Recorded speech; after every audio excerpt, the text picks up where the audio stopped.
स्वागत है दोस्तों आपका हमारे अपने यूट्यूब चैनल कुरुक्षेत्र क्लासेस में।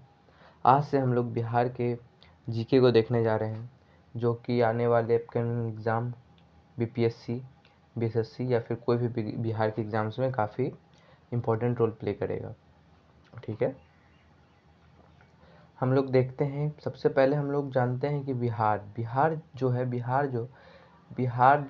का नाम है। बिहार की शब्द की उत्पत्ति बिहार से हुई है। बिहारा जो है एक संस्कृत का शब्द है, जिसका मतलब होता है बुद्धिस्ट मोनेस्ट्री, यानी कि जो पहले है बुद्ध के जो अनुयायी, यानी कि बुद्ध के जो पूजा करने वाले लोग रहते थे, तो उनके लिए दो तरीके का व्यवस्था था। मैं आपको थोड़ा सा बता देता हूँ। एक होता था चैत्या और एक होता था बिहारा। एक होता था बिहारा। तो जो चैत्या होता था ना, ये मेनली एक प्रेयर हॉल होता था जहाँ पे लोग प्रेयर करते थे। ठीक है, और जो बिहारा होता था ये रेसिडेंस होता था, जहाँ पे मॉन्क जो है, बुद्धिस्ट मॉन्क जो है, वो वहाँ पे रहा करते थे। ठीक है, तो उसी शब्द से उत्पत्ति होती है हमारी बिहार की। बिहारा शब्द से उत्पत्ति होती है बिहार की। जैसा कि आपको पता ही होगा कि इसकी राजधानी पटना है, और इसका फाउंडेशन जो है 1920 ये बंगाल से अलग हुआ था। सबसे पहले जब ब्रिटिश इंडिया में ये जो बिहार है, आज का बिहार जो है, वो बंगाल का पार्ट हुआ करता था 1920। याद रखिएगा इसका डेट था 22 मार्च 1920 1912। सॉरी दोस्तों, 1912 ये बंगाल से अलग हुआ था as a Bihar Orissa province में। बिहार उड़ीसा प्रोविंस में 1912 में ये बिहार उड़ीसा प्रोविंस बना था।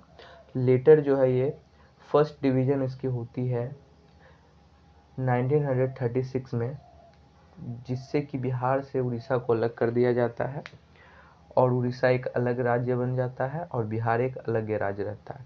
उसके बाद फर्दर डिवीज़न होती है सेकेंड, जो कि 2000 में होती है, जिससे कि बिहार को झारखंड से भी अलग कर दिया जाता है।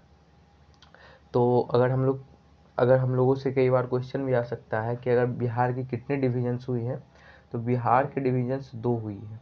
ठीक है, और बिहार का फॉर्मेशन कब हुआ था, जब फाउंडेशन कब इसका रखा गई थी, इसकी नींव कब रखाई गई थी, तो 22 मार्च 1912 ईस्वी को बंगाल से ये अलग होकर के एक प्रोविंस बना था, जिसका नाम था बिहार उड़ीसा प्रोविंस। 1936 में ये फिर एक उड़ीसा राज्य फिर बिहार से निकल के बनता है, और फिर इसकी सेकेंड डिवीज़न होती है 2000 ईस्वी में, जिससे कि एक नया राज्य, जिसको हम लोग आज के नाम से झारखंड जानते हैं। ठीक है, अगर बिहार के कुछ स्टेट बस कुछ और देखते हैं, तो बिहार का जो एक स्टेट वर्ड है हमारा, वो स्पैरो यानी कि गोरैया है। स्टेट एनिमल ऑक्स है। स्टेट फ्लावर मेरीगोल्ड यानी कि गेंदा, और स्टेट ट्री यानी कि पीपल है।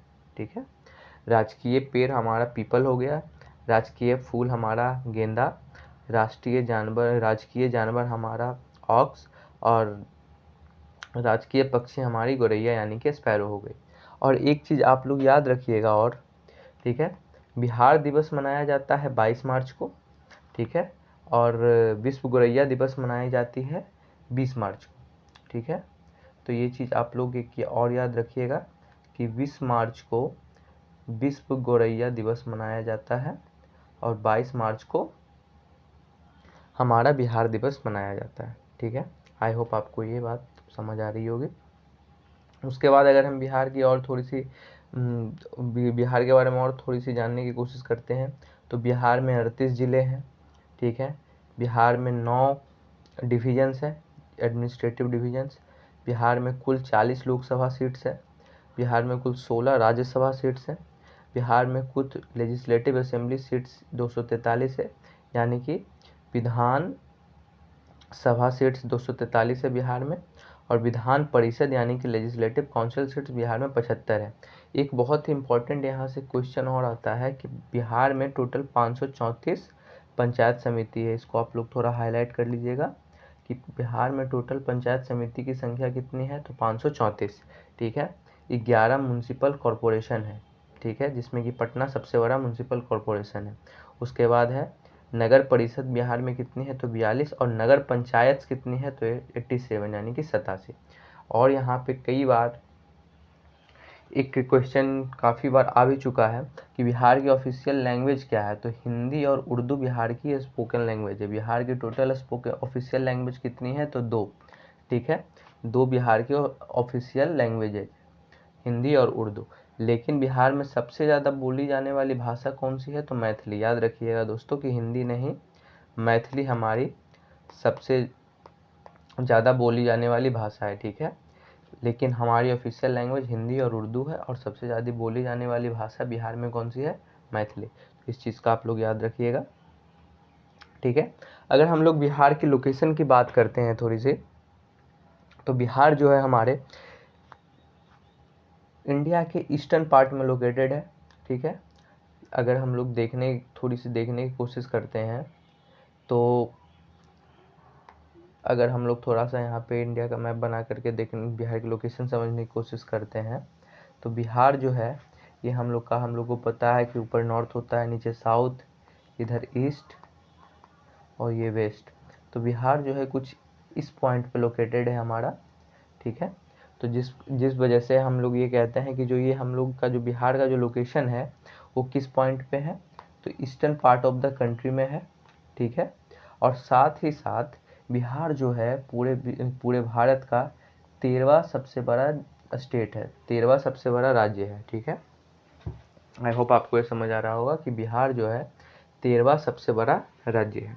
और बिहार जो है टोटल भारत की एरिया का 2.86% एरिया कंज्यूम करता है, यानी कि 2.86 एरिया जो है बिहार कंज्यूम करता है टोटल इंडिया का। ठीक है, अगर हम लोग इसकी एक्सटेंट की बात करें जाए, तो जैसे कि आप लोगों को थोड़ा सा ज्योग्राफी का कॉन्सेप्ट अगर पता हो, मैं यहाँ पे कोशिश करता हूँ कि हमारे पृथ्वी को 2 लाइन्सों में डिवाइड किया जाता है। एक होता है लॉन्गिट्यूडनल लाइन, एक होता है लैटिट्यूडनल लाइन्स।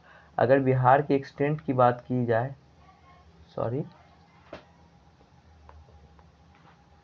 अगर बिहार की एक्सटेंट की बात की जाए तो बिहार का जो लैटिट्यूडनल एक्सटेंट है वो है 24 डिग्री 20 मिनट 10 सेकेंड नॉर्थ से लेकर के 27 डिग्री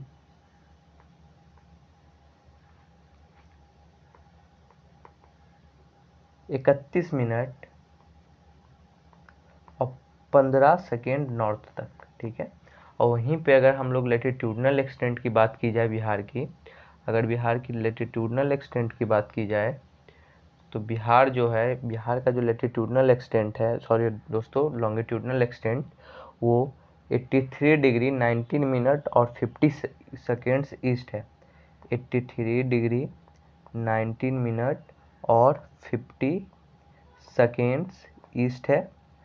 साथ ही ये 88 डिग्री 17 मिनट और 40 सेकेंड ईस्ट तक ये जाता है। ठीक है, और वहीं अगर हम लोग बिहार की ईस्ट से वेस्ट अगर हम लोग इसकी किलोमीटर के हिसाब से अगर हम लोग इसके देखते हैं कि ये कितना फैला हुआ है, तो बिहार ईस्ट से वेस्ट टोटल फैला हुआ है 483 किलोमीटर। मैं यहाँ लिख देता हूँ। ठीक है, 483 किलोमीटर बिहार की एक्सटेंट है ईस्ट टू वेस्ट। वहीं अगर हम लोग नॉर्थ टू साउथ की बात करें तो 345 किलोमीटर इसकी एक्सटेंट है नॉर्थ टू साउथ। ठीक है, आई होप आपको ये समझ आ रहा होगा। फिर से हम लोग देख लेते हैं। बिहार की मैंने आपको लॉन्गिट्यूडनल एक्सटेंट बताया 83 डिग्री 19 मिनट और 50 सेकेंड ईस्ट से लेके 88 डिग्री 17 मिनट 40 सेकेंड ईस्ट तक।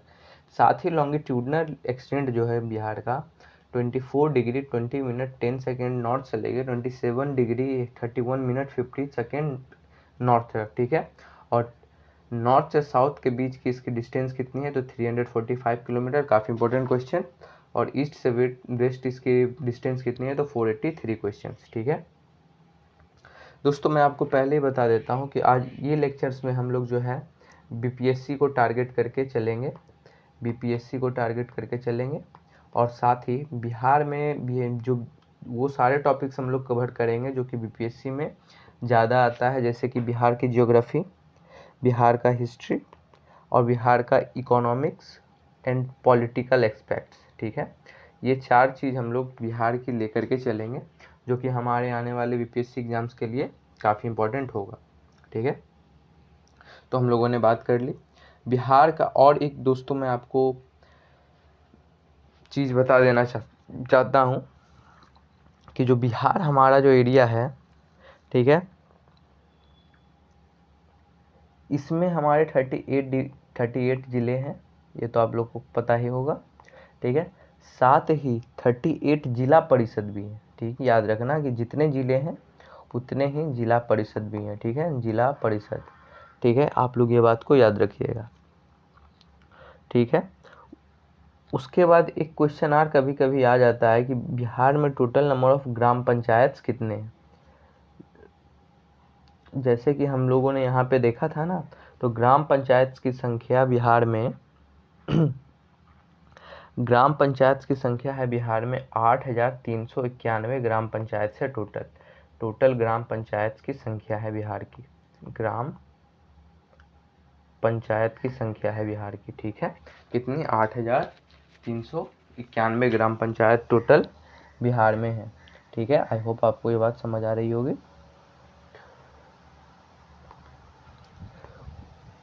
उसके बाद हम लोग बिहार की कुछ और चीज़ों को देख लेते हैं। और दोस्तों मैं आपको यहाँ पे थोड़ा सा एक और दो चार चीज़ और आपको मैं बता देना चाहूँ, ठीक है। तो सबसे ईस्टर्न मोस्ट हमारा जो बिहार का डिस्ट्रिक्ट है वो किशनगंज है। हमारा सबसे ईस्टर्न मोस्ट डिस्ट्रिक्ट कौन सा है, किशनगंज है। सॉरी दोस्तों, माफ़ कीजिएगा, ठीक है।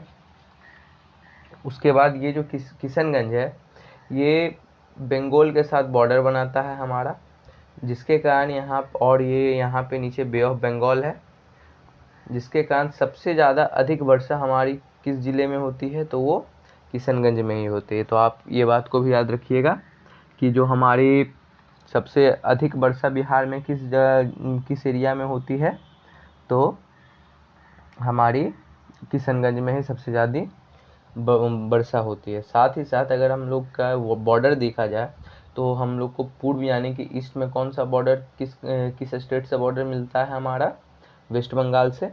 वहीं नॉर्थ में हम लोग जो है नेपाल के साथ बॉर्डर बनाते हैं, ठीक है। वहीं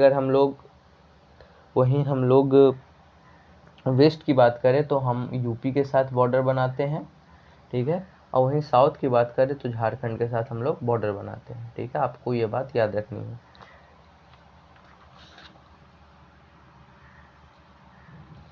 आई होप आपको ये बात समझ आ गई होगी।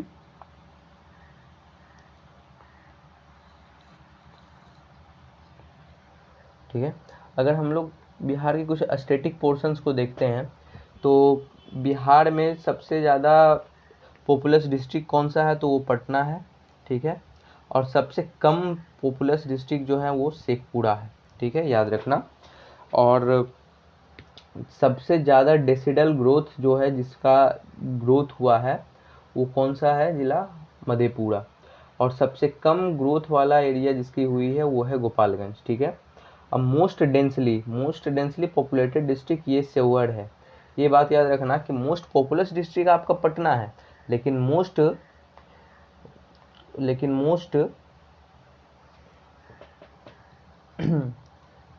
डेंसली पॉपुलेटेड डिस्ट्रिक्ट जो है आपका वो सेवर है। डेंसली का मतलब ये होता है कि दोस्तों की एक पार्टिकुलर एरिया में कितने ज़्यादा लोग रहते हैं।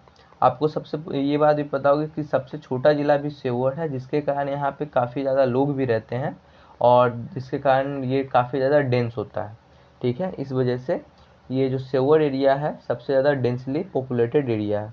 और सबसे कम डेंसली पॉपुलेटेड एरिया कौन सा है हमारा, डिस्ट्रिक्ट कौन सा है, तो वो है हमारा कैमूर, जिसको हम लोग भभुआ के नाम से भी जानते हैं। और सबसे ज़्यादा सेक्स रेशियो, ये याद रखना दोस्तों कि ये 2011 के सेंसस से लिया गया है, ये 2011 के सेंसस का डाटा है। तो ये जो 2011 के सेंसस का डाटा है उसके अकॉर्डिंग सब बिहार का सबसे हाईएस्ट सेक्स रेशियो वाला डिस्ट्रिक्ट कौन सा है, तो गोपालगंज। याद रखना दोस्तों, काफ़ी ज़्यादा इम्पोर्टेंट क्वेश्चन है। और सबसे कम सेक्स रेशियो वाला एरिया कौन सा है, मुंगेर और भागलपुर, जिसकी सेक्स रेशियो मात्र 879 पर 1000, ठीक है। और जो सबसे कम लिटरेसी रेट वाला, सॉरी दोस्तों, सबसे हाई लिटरेसी रेट वाला एरिया कौन सा है, रोहतास है, ठीक है। और सबसे कम लिटरेसी रेट वाला एरिया कौन सा है, तो पूर्णिया। और दोस्तों याद रखिएगा कि बिहार में टोटल एवरेज अगर सेक्स रेशियो की बात की जाए, एवरेज सेक्स रेशियो की बात की जाए तो वो हम लोग का 916 है, ठीक है। 916 बॉयज़ पर 1000 मेल्स, ठीक है। सॉरी दोस्तों, 916 गर्ल्स पर 1000 बॉयज़, ओके। आपको ये बात समझ आ गई होगी। और हम लोग देखते हैं कि बिहार की थोड़ी सी इतिहास के बारे में हम लोग जानने की कोशिश करते हैं, क्योंकि हम लोग ये बीपीएससी के पर्सपेक्टिव से पढ़ रहे हैं। तो सबसे पहले मैं आपको थोड़ी सी हिस्ट्री की जानकारी देना चाहूँगा कि जो बिहार है ये बहुत एंशियंट, मिडिवल और मॉडर्न तीनों के लिए, तीनों में एक इम्पॉर्टेंट भूमिका निभाता है, ठीक है। क्योंकि इसके जो इतिहास है वो प्राचीन भारत, मध्यकालीन भारत तथा मॉडर्न भारत में काफ़ी ज़्यादा योगदान देते हैं। अगर हम लोग देखना चाहें कि हम लोग को इतिहास जो है वो कहाँ कहाँ से मिलता है, देखने के लिए कहाँ कहाँ से हम लोग इतिहास के बारे में जान सकते हैं, तो सबसे पहले तो हम लोग सोर्स के बारे में अगर समझें कि इतिहास का सोर्स क्या होता है, सोर्स, ठीक है। तो सोर्स तो सबसे पहले बहुत सारे हो सकते हैं, उसमें से एक सोर्स होता है आर्कियोलॉजिकल, यानी कि जो खुदाई वगैरह करके जो सोर्स निकलता है वो होता है। एक हो सकता है कोई बुक हो, एक हो सकता है कहीं का बुक या टेक्स्ट हो, एक हो सकता है कहीं का सिक्का मिला या कोई भी आर्टिफैक्ट्स मिले, ऐसे करके इन सब चीज़ों से हम लोग बिहार के इतिहास के बारे में जान जाते हैं। और दोस्तों एक क्वेश्चन आता है कि हम लोग इतिहास के बारे में क्यों जानना चाहते हैं। तो देखिए दोस्तों, किसी भी कंट्री या फिर किसी भी एरिया या फिर किसी भी रीजन की हम लोग को पॉलिटी जाननी हो कि वो देश कैसा है, ठीक है, उसकी पॉलिटिकल स्ट्रक्चर क्या है, वहाँ का सोसाइटी कैसा है, या फिर सोसाइटी डे बैक ईयर्स पहले कैसा था, ठीक है, वहाँ का कल्चर कैसा है, ठीक है। इस सब चीज़ को जानने के लिए हम लोग को हिस्ट्री का हेल्प लेना पड़ता है, क्योंकि दोस्तों एक हिस्ट्री जो है काफ़ी इम्पोर्टेंट सब्जेक्ट हो जाता है, क्योंकि हिस्ट्री ये दिखाता है कि हम लोग अभी कैसे हैं पहले की तुलना में अभी हम लोग कैसे हैं, ये दिखाता है हमारा हिस्ट्री, ठीक है। तो इसलिए हम लोग की काफ़ी इम्पोर्टेंट हो जाती है। अगर हम लोग बिहार की हिस्ट्री की बात करें तो उससे पहले अगर हम लोग थोड़ी सी हिस्ट्री की एंशियंट हिस्ट्री से हम लोग शुरुआत करेंगे, तो उससे पहले हम लोग थोड़ी सी एंशियंट हिस्ट्री का टाइमलाइन जानने की कोशिश करें, तो आप सभी को थोड़ा थोड़ा तो पता ही होगा कि एंशियंट हिस्ट्री में सबसे पहले एक स्टोन एज होता है। स्टोन एज मतलब जहाँ पे आदि मानव रहा करते थे, ठीक है। तो उस समय, अब यहाँ पे क्वेश्चन आता है कि क्या बिहार में स्टोन एज इम्पॉर्टेंट है, तो बिल्कुल इम्पॉर्टेंट है, क्योंकि कई ऐसे साइट्स है जहाँ पे स्टोन एज के एविडेंसेस मिले हैं, ठीक है। तो मैं आपको बता दूं कि स्टोन एज जो है जनरली 2 मिलियन से लेकर के 2 मिलियन ईयर्स अगो से लेकर के 10,000 BC तक सर्वाइव किया, ठीक है। ओके, ये बात याद रखिएगा। और इस स्टेज को यहाँ के लोग जनरली तभी कैसे हुआ करते थे, हंटर गैदरर, मतलब इनका कोई अपना ठिकाना नहीं हुआ करता था, ये लोग शिकार करते थे और उसी से अपना घर चलाते थे, और नोमैडिक थे, यानी कि घूम फिर करके शिकार किया करते थे, कोई इनका परमानेंट सेटलमेंट नहीं था। याद रखना दोस्तों, मैं एक वर्ड यूज़ कर रहा हूँ, परमानेंट सेटलमेंट नहीं था, क्योंकि आपको फिर आगे चल के ये बात पता चलेगी कि ये एक बहुत इंपॉर्टेंट फैक्टर हो जाता है, ठीक है।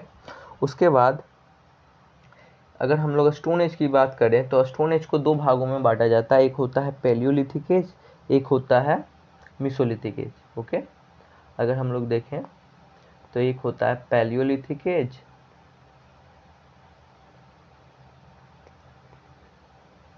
एक होता है मेसोलिथिक एज, ठीक है।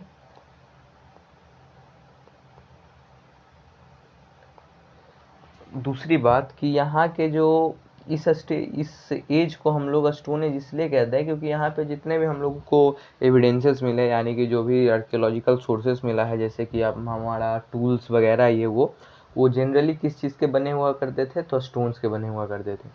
और जनरली पैलियोलिथिक का मतलब होता है आपका पत्थर, और पैलियो का मतलब होता है बिग, ठीक है। तो इस एज में जितने भी पत्थर जो भी वगैरह मिले हैं ना, वो काफ़ी बड़े हुआ करते थे, ठीक है, जो कि मतलब काफ़ी बड़े बड़े पत्थर का यूज करके वो लोग टूल्स वगैरह बनाते थे। वहीं अगर मेसोलिथिक की बात की जाए तो इसमें कंपेयर थोड़े से छोटे पत्थर मिले हैं compare to paleolithic age, okay. तो यहाँ पे इससे हम लोग को पता चलता है कि यहाँ के लोग जो है धीरे धीरे क्या करने लगे थे, इवॉल्व करने लगे थे, इवोल्यूशन करने लगे थे। उनके अंदर इतनी तो दिमाग आ गई थी कि बड़े पत्थर को यूज़ करना मुश्किल होगा, तो उससे हम लोग छोटे पत्थर को करें। लेकिन अभी तक लोग जो है परमानेंट सेटल नहीं हुए थे, परमानेंट सेटलमेंट का यहाँ पे अब्सेंस मिलता है, ये बात आप लोग याद रखिएगा, ठीक है। इसकी कुछ साइट्स है जो कि काफ़ी इंपॉर्टेंट है। एक साइट का बहुत आप लोगों ने नाम भी सुना होगा, भीमबेटका। भीमबेटका एक साइट है जो कि मध्य प्रदेश में पड़ता है। भीमबेटका एक जगह है, वहाँ पर आपको पैलियोलिथिक यानी कि स्टोन एज के काफ़ी सारे एविडेंसेस मिल जाएंगे, ठीक है। और ऐसा कहा जाता है कि in the last paleolithic age में, लास्ट मेथोलिथिक एज में जब स्टोन एज की समाप्ति हो रही थी तो लोगों ने फायर का इन्वेंशन किया था, ठीक है। इसलिए हम लोग को थोड़ी सी स्टोन एज समझने की ज़रूरत पड़ जाती है। उसके बाद अगर हम लोग नियोलिथिक एज की बात करें तो नियोलिथिक एज में आपको मैं बता दूं कि यहाँ पे लोग धीरे धीरे क्या होने लगे थे, सेटल करने लग गए थे। यहाँ पे लोग सेटल करने लग गए थे, सेटलमेंट, लोगों के पास सेटलमेंट यहाँ पे काफ़ी ज़्यादा हो गया था। और लोग कहाँ सेटल करेंगे, तो ये देखिए दोस्तों, कहीं किसी भी जगह पे रहने के लिए आपको कम से कम दो चीज़ की ज़रूरत होती है, एक होता है आपका वाटर, एक होता है फूड। अगर आपको कहीं पे फूड की ज़रूरत, आपको कहीं खाना मिल जाए और पानी मिल जाए तो सबसे बेटर जगह होता है, आप वहीं पे सेट हो जाते हैं। तो लोगों ने ऐसे जगह खोजा जहाँ पे वाटर हो, यानी कि रिवर के साइड ये लोग काफ़ी ज़्यादा बसने लग गए थे, ठीक है, न्यूलिथिक एज के लोग, ठीक है। उसके बाद इन्होंने अपने सबसे पहले डोमेस्टिकेशन ऑफ एनिमल किया, मतलब एनिमल्स को पालना शुरू किया, डोमेस्टिकेशन चालू किया। और सबसे पहला जो जानवर था जिसको डोमेस्टिकेट किया गया था वो था हमारा डॉग, ओके। ये बात आप लोग याद रखिएगा, ठीक है। उसके बाद देखिए दोस्तों, मैंने आपको क्या बताया कि रिवर्स के अलोंग लोग ने सेटल करने लगे थे, इसी से हम लोग अभी बिहार को लिंक करेंगे थोड़े से समय में। उसके बाद फिर आते हैं चालकोलिथिक में जनरली इसको हम लोग कहते हैं कि लोगों ने ब्रोंज का यूज़ करना चालू कर दिया था, कॉपर का यूज़ करना चालू कर दिया था, ब्रॉन्ज का कॉपर का यूज चालू कर दिया था। और लेटर हम लोग देखते हैं कि यहाँ पे बाद में आयरन का भी यूज करना चालू कर दिया था, यहाँ पे फिर आयरन का भी यूज़ करना चालू कर दिया था, ठीक है। तो ये चालकोलिथिक एज में हो जाता है।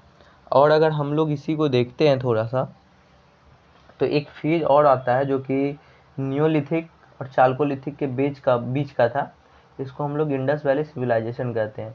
इसमें एविडेंसेस ऐसे ऐसे मिलते हैं जिसमें कि कई लोग स्टोन के टूल्स का भी यूज करते हैं, कई लोग वुड के टूल्स का भी यूज करते हैं, कई लोग आयरन के टूल्स का भी यूज करते हैं, कई लोग ब्रॉन्ज की मूर्ति, कई लोग कॉपर की मूर्ति, यानी कि सब चीज़ का यहाँ पे यूज़ होने लगता है। तो इसको हम लोग एक ट्रांजिशन फेज मानते हैं। ओके, उसके बाद चालकोलिथिक पीरियड में जनरली आपका आयरन का यूज ज़्यादा देखने को मिला।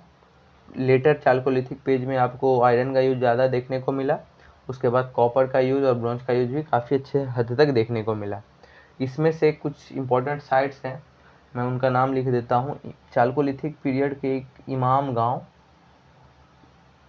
गांव एक साइट है। ओके,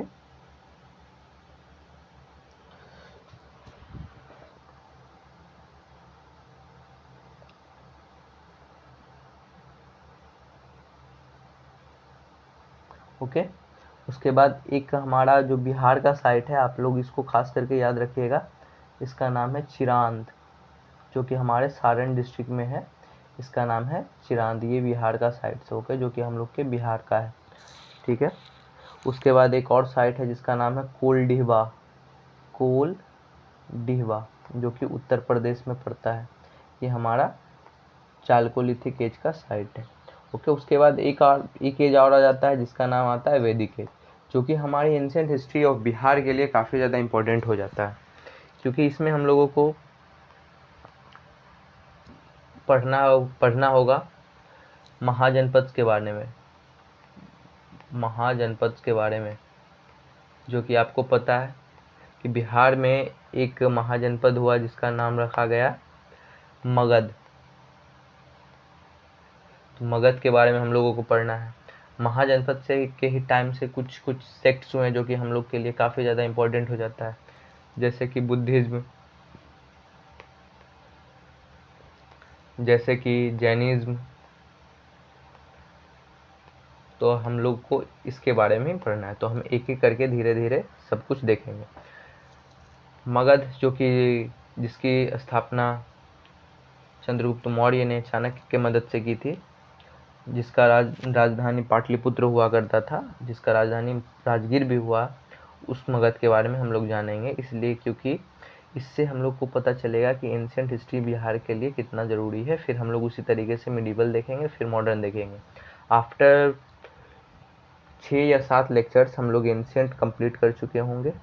उसके बाद मिडिवल पे हम लोग चलेंगे, फिर मॉडर्न चलेंगे। ठीक है, उसके बाद जब ये ख़त्म होगा तो मैं जियोग्राफी बिहार की आप लोगों को देख लूँगा। उसके बाद फिर पॉलिटी और इकोनॉमिक्स हम लोग देखेंगे बिहार की। ओके, तो आई होप आपको ये बात सब अच्छी लग रही होगी। ठीक है, अब हम लोग थोड़ी सी देखते हैं कि बिहार में कुछ पैलियोलिथिक साइट्स हैं, यानी कि जो कि आपके स्टोन एज से रिलेट करता है, जो कि आपके स्टोन एज का साइट है। ओके, आपको कभी भी अगर ये भी पूछ दे कि स्टोन एज का साइट बिहार में कौन है, तो याद रखिएगा कि पैसरा, ठीक है, जो कि आपके मुंगेर में है, वो आपका एक कौन सा साइट है, पैलियोलिथिक साइट है, यानी कि स्टोन एज का साइट है। इसका नाम याद रखिएगा, पैसरा मुंगेर में। यहाँ से क्या क्या मिला था, तो हैंड एक्स यानी कि हाथ की कुल्हाड़ी, और क्लीवर भी एक दोस्तों एक प्रकार का कुल्हाड़ी होता है। अगर मैं उसकी शेप बनाने की कोशिश करूँ तो कुछ इस टाइप का वो रहता है, जिसके दोनों तरफ जो है काफ़ी धारदार एज बनाया जाता है। इसको हाथ से पकड़ के किसी चीज़ को कट करने का काम किया जाता है। ठीक है, उसके बाद देखिए, मैंने याद है आपको बताया था कि स्टोन एज में लोग जो है परमानेंट सेटलमेंट नहीं कर रहे थे। ठीक है, लेकिन न्यूलिथिक में आपको ये बात जान करके बहुत ज़्यादा सरप्राइज़ करेगी कि जो सबसे फर्स्ट साइट बिहार का है वो हमारे न्यूलिथिक एज का साइट जो है बिहार का, वो आपके चिरांद यानी कि सारण डिस्ट्रिक्ट में मिलता है। ठीक है, अब ये इम्पोर्टेंट क्यों हो जाता है दोस्तों, क्योंकि देखिए मैंने आपको बताया था कि लोग जो है परमानेंट सेटलमेंट करने लगते हैं। तो ये जो सारण डिस्ट्रिक्ट है या फिर हम लोग का जो बिहार है, वो 2 नदियों के बीच पे पड़ता है। सॉरी दोस्तों, ये जो है ना गंगा वैली के बीच में आता है, गंगा और घाघरा वैली के बेसिन में पड़ता है। ठीक है, गंगा और घाघरा, ठीक है, ये दोनों के बीच का एरिया को हम के टाइम जो है ना चिरांद डिस्ट्रिक्ट, चिरांद जो टाउन है वो था। ठीक है, और जो कि यहाँ पे लोगों ने क्या किया, अपने सेटलमेंट बनाने शुरू कर दिए। और यहाँ पर ये हम लोग का एक इम्पोर्टेंट साइट बन गया, जहाँ पर से हम लोगों को पॉलिश हैंड टूल्स मिलते हैं, जो कि काफ़ी ज़्यादा इम्पोर्टेंट हो जाता है। एंटेलर बोन टूल्स मिले हैं हमारे पास, ठीक है। और देखिए दोस्तों, जब ये नदी के साइड में थे तो इनको नदी के तल पे क्या क्या मिला, नदी के बेड्स पे मिला इनको बीट्स, यानी कि मनके।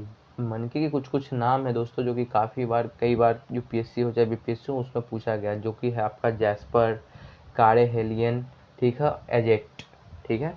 तो हम लोग को ये याद रखना है, ये आपका काफ़ी ज़्यादा इम्पोर्टेंट बन जाता है कि जो न्यूलिथिक साइट है वहाँ पर से एक सबसे इम्पोर्टेंट साइट कौन सा है हमारा, चिरांद, ठीक है। वहाँ पर से हम लोग को क्या क्या मिला है, तो पॉलिश हैंड एक्स मिले हैं, पॉलिश एकदम पॉलिश किया हुआ, जिसका सरफेस एकदम चिकना हो, और एंटलर बोन टूल्स मिले हैं, और काफ़ी ज़्यादा मात्रा में बीट्स मिले हैं, जो कि बीट्स के कुछ कुछ नाम से जैस्पर थे, कारी हेलियन थे और एजेट्स थे, ठीक है। और जो न्यूलिथिक साइट चिरांद है हमारा, वो एक वैली में पड़ता है, इसका नाम क्या है हमारा, गंगा वैली। हम लोग यहाँ पे लिख लेते हैं, गंगा वैली के बीच, गंगा वैली पे ये सिचुएटेड था, ठीक है, चिरांद। साथ ही साथ यहाँ पे ब्लैक रेड वेयर पॉटरीज मिले हैं, जो कि आपके राजगीर में मिले हैं। आपको मैं बता दूं कि पॉटरीज जो है ना कई प्रकार के होते हैं, NBPW, ब्लैक रेड वेयर, ठीक है, काफ़ी प्रकार के पॉटरीज होते हैं। जब हम लोग आर्ट एंड कल्चर करेंगे तो उसमें हम लोग इसको देखेंगे, ठीक है। तो यहाँ पर ब्लैक रेड वेयर पॉटरीज मिले हैं, ठीक है। कहाँ से आपको मिला है, तो ये आपका मिला है राजगीर से, ठीक है। उसके बाद गया से भी मिला है ये, ठीक है। ब्लैक रेड वेयर पॉटरीज, ये क्या था, एक पॉटरी था, यानी कि जो पानी वानी रखने के लिए काम आता है ना, पॉटरीज, जिससे हम लोग खाना वाना भी बना सकते थे उस टाइम का, ठीक है। और एक इम्पॉर्टेंट साइड आपका और है वैशाली, ये बात भी आप याद रखिएगा कि वैशाली से भी हम लोग को ब्लैक रेड वेयर पॉटरीज मिली है। उसके बाद अगर हम लोग थोड़ी सी और देखते हैं, तो चालकोलिथिक साइट्स बिहार में जो है हमारा, वो वैशाली है, चिरांद है, ताराडीह जो कि बोध गया में है, और मनेर जो कि पटना में है। ये आपकी इंपॉर्टेंट चालकोलिथिक साइट्स है, जहाँ पे हम लोग के चालकोलिथिक में याद होगा आपको मैंने बताया था, आयरन का यूज़, कॉपर का यूज़ और ब्रोंज का यूज़ होना स्टार्ट हो गया था, ठीक है। इस पीरियड को हम लोग चालकोलिथिक बोलते थे, ठीक है। आई होप आपको ये बात याद रही होगी। उसके बाद यहाँ पे हम लोग के कुछ कुछ साइट्स हैं, जो कि वैशाली है, चिरांद है, ताराडीह, बोध गया, मनेर, पटना। यहाँ पे आप दोस्तों थोड़ा सा ध्यान दीजिएगा कि जो चिरांद है वो हमारा बहुत इंपॉर्टेंट साइट हो जाता है, क्योंकि ये न्यूलिथिक में भी फर्स्ट साइट था, साथ ही साथ ये चालकोलिथिक में भी है, ठीक है। और कहीं कहीं हम लोग जब आगे पढ़ेंगे तो ये इम्पोर्टेंट और भी बहुत ही है, क्योंकि यहाँ पर से बहुत सारे आर्टिफैक्ट्स मिले हैं, जिसके कारण ये साइट बहुत ज़्यादा इम्पोर्टेंट हो जाता है, जो कि किस डिस्ट्रिक्ट में मैंने आपको बताया, तो चिरांद जो है वो आपके सारण डिस्ट्रिक्ट में है, ठीक है, सारण डिस्ट्रिक्ट याद रखिएगा दोस्तों। फिर हम लोग जानते हैं कि यहाँ पर से हम लोगों को कभी कभी एक NBPW, जो कि एक इम्पॉर्टेंट पोट्री था, एक पोट्री का प्रकार था, जैसे मैंने आपको बताया ना कि कई पोट्रीज के प्रकार थे, जैसे कि BRW यानी कि ब्लैक रेड वेयर, उसी तरीके से एक पोट्री का प्रकार था NBPW, northern black polish ware, okay. तो ये जो है इसकी कुछ कुछ मतलब जो ये जो होता है ना, ये काफ़ी ज़्यादा लस्चरस था, शाइनी हुआ करता है, ये काफ़ी ज़्यादा शाइनी होता है, ये जो होता है मतलब काफ़ी ज़्यादा शाइनी, इसकी लस्चरस फिनिश होती है, काफ़ी ज़्यादा, मतलब इसका जो सरफेस होता है काफ़ी ज़्यादा स्मूथ होता है, ठीक है। इसको मेनली फास्ट व्हील पे बनाया जाता था, फास्ट व्हील पे घुमा करके बनाया जाता था। और ये मेनली जो है ना दोस्तों, आपको मैं बता दूं कि ये बिहार में काफ़ी ज़्यादा मिला है, जैसे कि आपके सोनपुर में मिला है, वैशाली में मिला है, फिर एक इम्पोर्टेंट साइट जो जिसकी मैंने बात की थी, चिरांद में मिला है। उसके बाद चंपा में मिला है, ठीक है, ओके। उसके बाद याद रखिएगा दोस्तों कि चंपा में भी ये साइट हमको मिला है। और चंपा में दोस्तों मैं आपको एक और बात बता देता हूँ कि यहाँ पर जो है ना एक आइवरी फीमेल डांसिंग फिगर भी मिली है।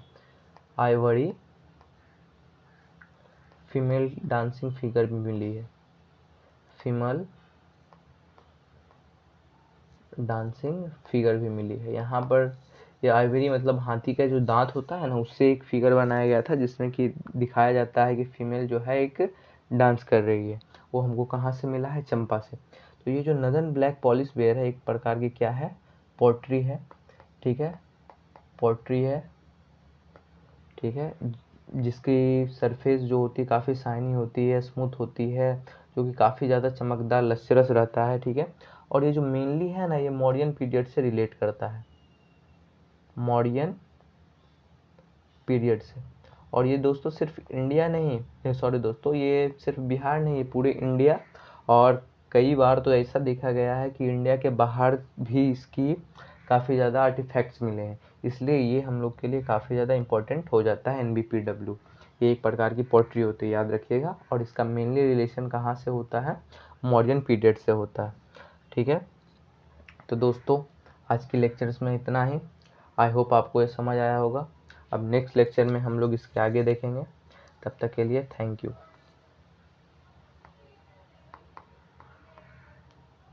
और वीडियो अच्छी लगी हो तो चैनल को सब्सक्राइब करना ना भूलें, साथ ही अपने दोस्तों के साथ शेयर करें और वीडियो को लाइक करें। Thank you.